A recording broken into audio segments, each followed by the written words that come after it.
Uygurcha to'ylar bek ajoyib, shundoq chiroyli o'tudi, yomon chiroyli o'tidi.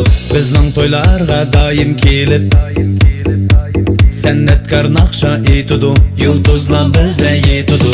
Firuza Jalolova, Shahmurat Bahamova, Ablikim Tursunova, o gitarada Marat Bag'usautov, Shahzod Asim bar yana, naqshlari ajoyib.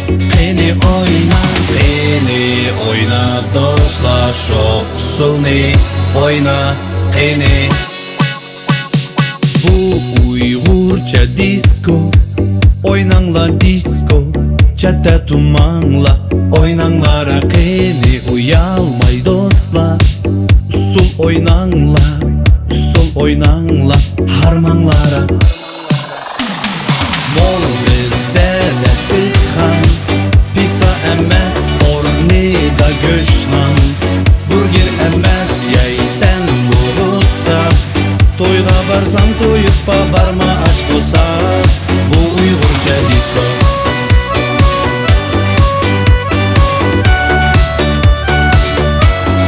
Bu Uyg'urcha disko. To'yga barsam to'yib barma ash bo'lsa. Bu Uyg'urcha disko.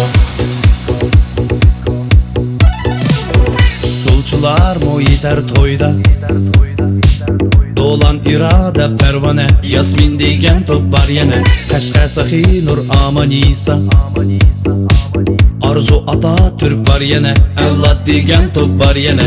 Usullari ajoyib, ko'ynaklari chiroyli, to'yimiz shular bilan bek go'zaldir.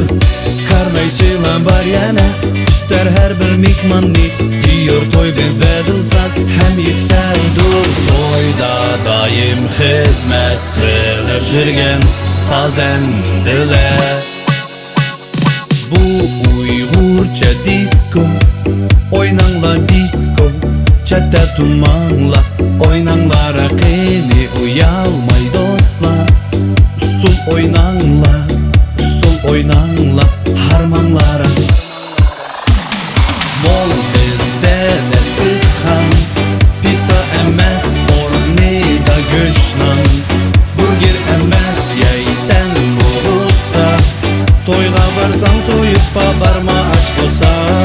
Bu Uyg'urcha disko.